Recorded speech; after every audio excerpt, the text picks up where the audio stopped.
Hey everybody, I guess I'm just going to start off with a couple of words.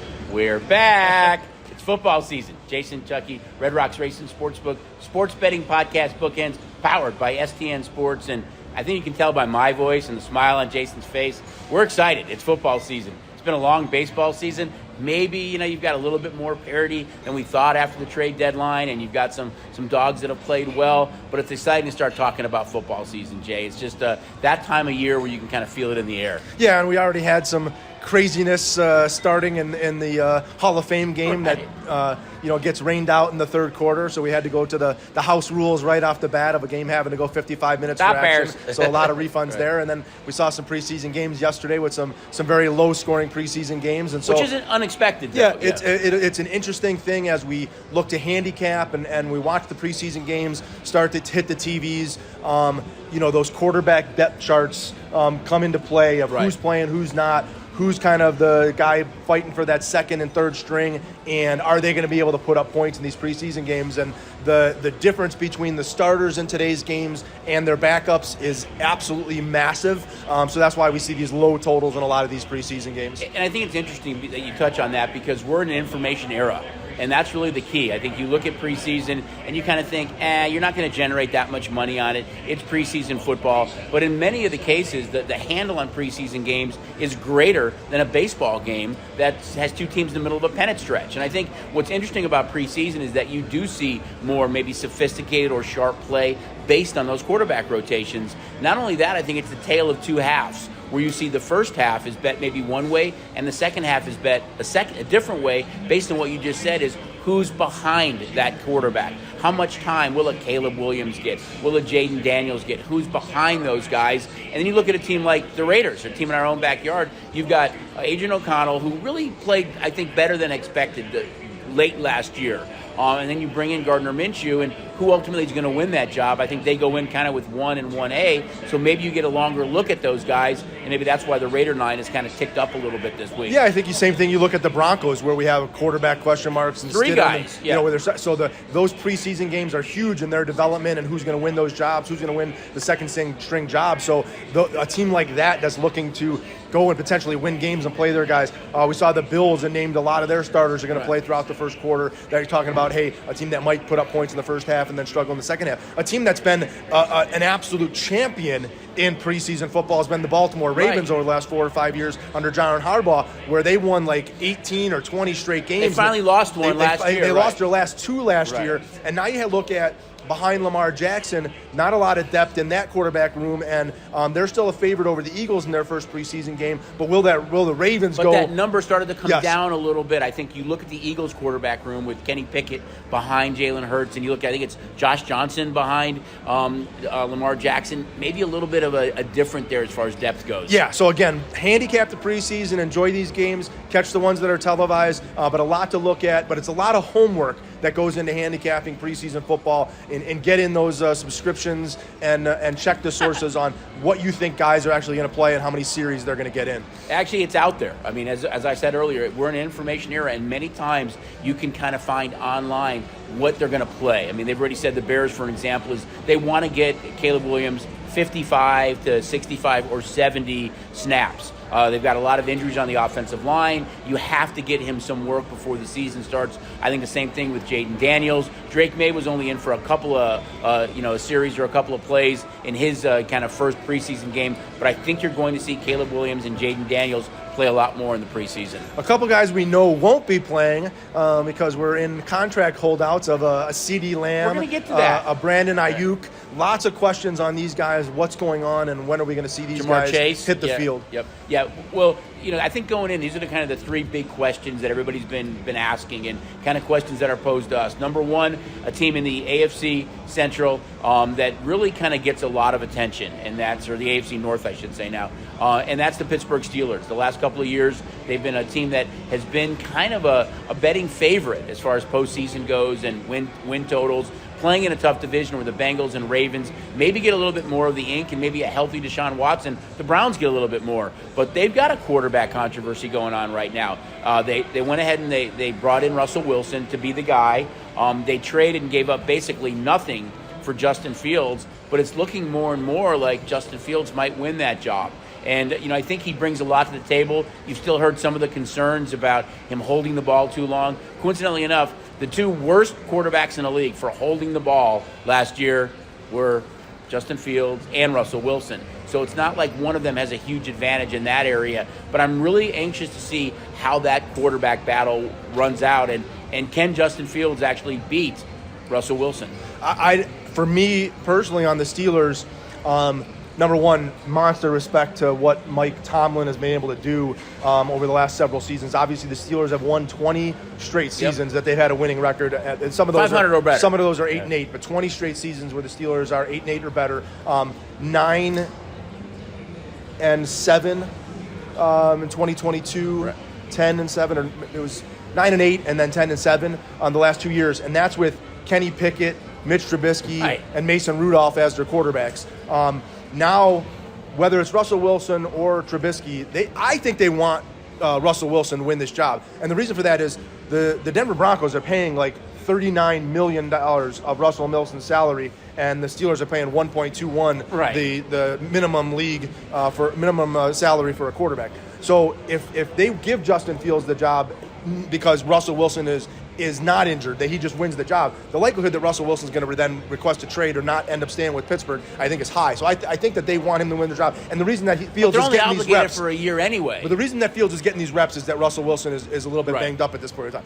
But I don't know that the success lies with the Pittsburgh Steelers on the success of Fields or Wilson, because Arthur Blank is their new offensive coordinator who's come in from the Atlanta Falcons. And if you remember the Atlanta Falcons last year... Arthur Smith. Why am I saying Arthur Blank? The owner of the Falcons. Right, yeah. Arthur Smith's the offensive coordinator. He had Bijan Robinson, who they got as their running back from Texas the year before, and he was supposed to be all-world Bijan Robinson. We're going to give this ball 1,000 times. He's going to run for all these yards. And the Atlanta Falcons run the ball. They were actually 8th in rushing the football, averaging 127 yards a game. Bijan Robinson had 214 carries for 976 yards. He also had 58 receptions. Tyler Algier, who was an afterthought when we were looking at the beginning of the season last year, had 186 rushes. Again, Bijan Robinson, 214 rushes. Tyler Algier, 186 rushes for 683 yards. Now we go look at this Pittsburgh Steelers offense, and we have Najee Harris, who's their number one back, who coincidentally rejected a $6.7 million fifth-year offer from the Steelers. So he's going after, I'm going to go make my money this year. And then we have Jalen Warren. I'm not sure Warren doesn't win the job, though. Their other running back. But I don't think either guy wins the job. Because we saw last year, Bijan Robinson, 214 carries. Tyler Algier, 186 carries. This is going to be a Najee Harris, Jalen Warren, run the football. And when we need to, maybe we'll find George Pickens out there with his special talent. Freiermuth at tight end. I don't know that Russell Wilson or Justin Fields are going to put up monster stats to say, the Pittsburgh quarterback situation is solved. These guys have got it fixed, because we're going to see this team run the football, depend on their defense, which is absolutely fantastic, and try and steal games late and hope that these two quarterbacks don't make mistakes. Well, I think the key, and I don't disagree with that, I think their defense is really fantastic, but you play in a division with Deshaun Watson, Lamar Jackson, and Joe Burrow. All guys that can put points on the board. And how do you keep them from putting points on the board? Defense and controlling the clock. You don't let them get on the field, and you run the ball, and you run the ball, and you run the ball. So prepare yourself to watch Steelers games and be bored out of your mind as they run the football on first, second, and third, and then we'll see what happens on fourth. Well, and I think that it's really a good point, because it leads into our next question.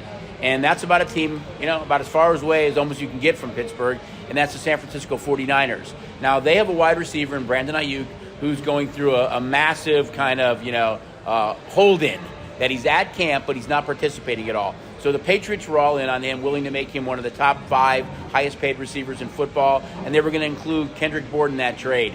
He wasn't interested in going to New England. Cleveland was really interested in him, but not paying him that type of money, but willing to bring him on with Jerry Jeudy, traded Amari Cooper to the Niners. That deal doesn't seem like it's going to work out now. So the Pittsburgh Steelers are the team that has been tied right now to Brandon Aiyuk. They don't have an asset, though, to give the 49ers as far as a receiver. I can't see them parting with George Pickens. But if you can team up Brandon Aiyuk, George Pickens, the 2 running backs you talked about, Freiermuth, and that defense, I think you now, from a competitive standpoint, you don't have to only win with defense and running the ball. They have a much more dynamic offense. So where Brandon Aiyuk ideally goes is anybody's guess, but I really think the Steelers are the favorite now if they're willing to give up some draft capital to get him. If I'm Brandon Aiyuk, I'm not wanting to go to Pittsburgh. I think they have a number one receiver there in George Pickens, and we just talked about it. They don't have a quarterback, and they have an offensive coordinator that doesn't like to throw the football. So changing from a San Francisco team that's going to go there though because of Tomlin. If you're going to give me that San Francisco offense where I can put up the stats that I'm looking to put up, at the end of the day, getting paid and being able to put up stats. But at the end of the day, these guys play football because they want to win. And Brandon Aiyuk, coming from a winning culture of the Niners and having a perennial playing in NFC championships and potentially going to Super Bowls, you're making a real career change and saying that the money is the most important thing to me if you make that change. Well, no, I think if that was the case, he would have gone to New England because New England was really going to. But he didn't. So he's at the end of the day, he's not making that decision and saying, hey, I'm going to go just to make the money. But I don't know if the Steelers give him that ability to stay. He wants to be this Justin Jefferson, CeeDee Lamb, Tyreek Hill. That's the money he wants. The only way you get that is by being the number one wide receiver. And he still might be. Being 1,700 yards and catching 10 touchdowns or more. He's not going to do that in Pittsburgh.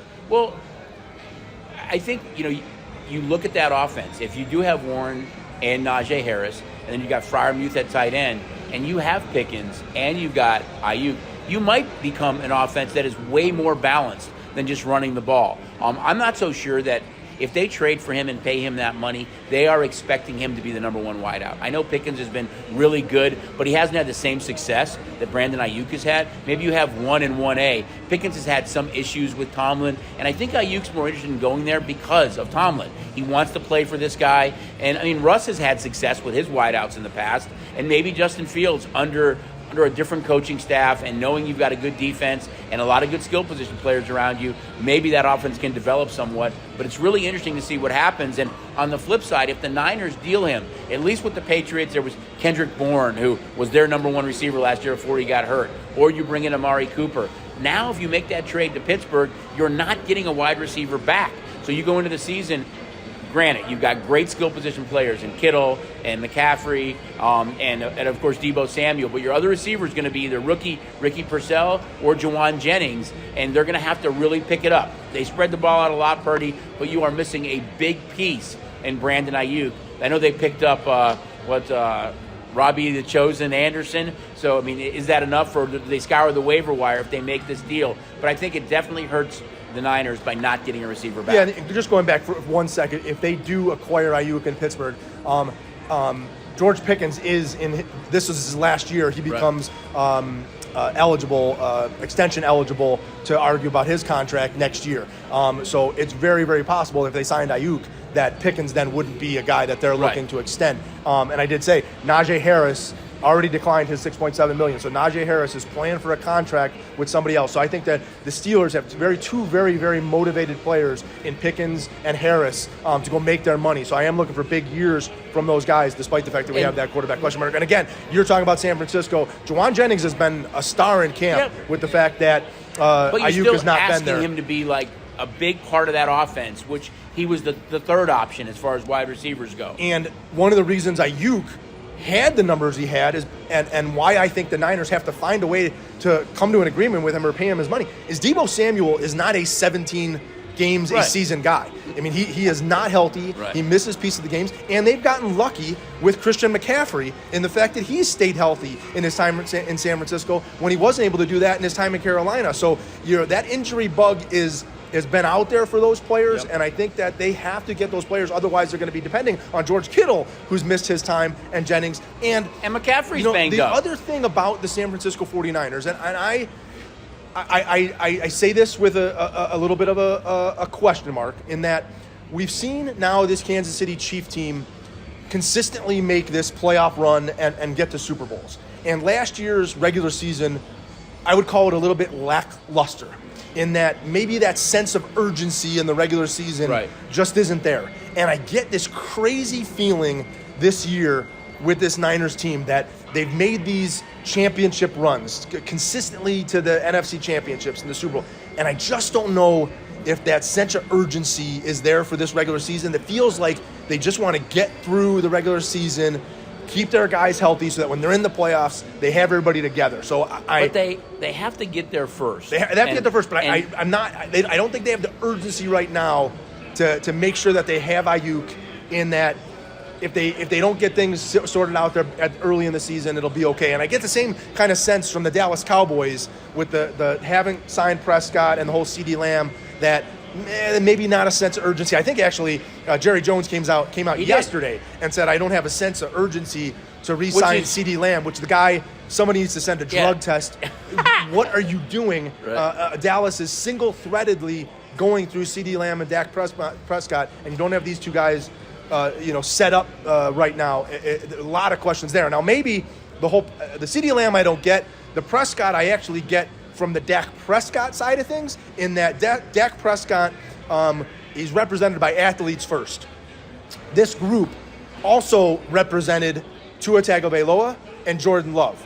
And so we just got Jordan Love the $55 million a year, 4-year, $220 million to put him at the top of the quarterback chart. And then they got Tua, $212 million for 4 years, $53.1 million to put him, I think, fourth in the quarterback chart. So this group did some amazing work in getting Tua and Love top-tier money, and now they get to go say, hey, we have Dak Prescott, whose track record has been better than Tua's and Jordan Love's. Well, we need to get him paid. So I like what they've done, and now it's Dak's turn, but to not address CeeDee Lamb and say that there's no sense of urgency. And if you go down the list of receivers, Jefferson, $35 million, A.J. Brown, $32, St. Brown, $30, Tyreek Hill, $30, Jalen Waddle, $28, Devontae Adams, $28. That's what those guys are making on average per year. CeeDee Lamb's full contract is like $14 million. He's making $3.5 million a year. So those of you that are upset with CeeDee Lamb that's not in camp from Dallas, there's no reason to be upset. He's up there with Justin Jefferson, A.J. Brown, Amon St. Brown. He's a $30 million a year guy, and Dallas needs to get him his money and get him on the field. Well, I'm going to argue with you about one thing, and that's when you say that Dak Prescott has proved that he's worth the money. I'm not so sure. And the reason I say that is that you look at Tua, he had 1 full year at starting quarterback and what he did. You look at Jordan Love, and he really was the second half of that season. So they're paying these guys based on where they think he can be. You look at Dak Prescott right now, and for the money that he's being paid, close to, I think, $60 million, you know what Dak Prescott is in the postseason? 2-5. You know what CeeDee Lamb's done in the postseason? 1 touchdown pass in 4 games. So, and I agree, I think he needs to get paid. But I think in Dak's case, he's a great regular season quarterback, but he hasn't proven yet that he can win a playoff game or win consistently in the postseason. And Jerry's just probably thinking about that a little bit. I think he will get paid, or you're going to look at the same situation that happened with Kirk Cousins. Someone else is going to swoop in. It's just hard when you pay a guy that much money. He's getting paid, if he, close to that 55 or 60 million. It's not only CeeDee Lamb, it's Micah Parsons that needs to get paid too. So somehow the Cowboys didn't lock these guys up early when they should have. They put themselves in a salary cap, right now. And are all 3 of these guys back with them next year? I think that's a big question mark. Well, if Dallas thinks Ezekiel Elliott is going to be the solution at running back. He's not. So you're going to need Dak to sling that ball around 45, 50 times a game to whether it's Cooks, Ferguson, CeeDee Lamb. That's the way Dallas has to play, because the backup running back and Rico Dinwiddie and Deuce Vaughn aren't going to be the guys. I don't think, as we talk about, the Steelers wanting to run the football, I don't think we're going to see Zeke get the ball 20 times a game. And if that's what their plan is, then don't expect the Dallas Cowboys to be in the playoffs. The Dallas Cowboys have a chance to go win football games, and by doing one thing, and that's Dak dropping back and finding CeeDee Lamb or finding Brandon Cooks, who I think Brandon Cooks could be in for a big, big year, because I think that running game's in trouble, and I think it's going to be a lot more the short passing game in the season. I look at Dallas in the last 3 years, 12-5, 12-5, 12-5. 2 of those 3 years got beat in the wild card game, and once in the divisional game. Haven't even got to the championship game of the NFC yet. And I know Jerry's a free spender, and he treats it almost like fantasy football, the way he loves his guys and he pays them. But they really haven't produced when you needed to produce. It's great to go 12-5 and put yourself in a position to have a home playoff game, but they don't win these games. So I think they're going to get their money, but I still think it's a difficult dynamic because do all three of them get their money? I think of the three, CeeDee Lamb definitely does. I'm just not sure how the dynamic works out for Dak and for Micah Parsons. But it's going to be an interesting football season. You still have Jamar Chase, who's looking for a big deal with Cincinnati. T. Higgins, who's playing on his franchise tag with Cincinnati. But the difference with, I think, Dallas and Cincy is the quarterback. Burrow's got the big money. We know that Dak's been paid big money. He's going to get it again. I think in Pittsburgh right now, you don't have a big money quarterback. And in San Francisco, you're currently not paying Purdy, but you're going to have to next year. So with the salary cap, the way it's structured in the NFL, that it's such a hard cap, you really have to be creative in what you do. And in many cases, lock these guys up early whenever you can. So we'll see how it all unfolds. But there's some big name wideouts right now that are at camp but really not participating, and we'll see how the dynamic works. So it's really going to be an interesting football season. There's some big name guys right now that I don't think they get moved, but how long do they hold out for? What big name guys do get let go and teams scramble to pick them up? And in the coming weeks, we've got some huge fantasy stuff we're going to be chatting about as well. But so enough about football. As excited as we are, we're still winding down this baseball season with a bunch of teams kind of in the mix right now for a wild card spot or a division spot. And since the All-Star break, I know you've got some good stuff to talk about. Yeah, I mean, we talked about it right going into the break, who were going to be the hot teams coming out of the break, who was going to maybe falter a little bit as we came out of the All-Star break. And, you know, strangely enough, one of our predictions is kind of rung true. In the Atlanta Braves are one of the bigger teams that's struggling coming out of the All-Star break, 7-12. Since they've come out of the break. We saw Max Fried go on the IL. We see Ronaldo Lopez with a forearm injury go on the IL. They've kind of struggled out of the box. They've allowed the Mets to come back and catch them. The Mets have been 12-8 out of the All-Star break. One of the teams we said was going to be better coming out of the All-Star break with the schedule. One of the big surprises coming out of the All-Star break is the San Diego Padres, currently sitting at 14-3. Since coming out of the break, is lights out. Really putting a lot of pressure on the Dodgers, who haven't been fantastic. I think they're 10-8 coming out of the break, but the Padres have really been making that run. The Royals 12-7 and the Giants 12-8. So some good play coming out of that West, specifically with the Giants and Padres. And then really, when you look at the division leaders as we were going into the All-Star break, we talked about the Braves, who are right there, 7-12. The Phillies are 7-12. The Guardians are 9-10. The Orioles are 10-10, and the Yankees are 10-8. So a lot of 500 baseball from some of the top teams that were headed, our division leaders heading into the break. So baseball's been okay for us, except for one team that lost 21 games in a row and are 1-18 since the All-Star break. Our Chicago White Sox, or the Chicago White Sox, currently sitting at 28-89 with a .239 winning percentage.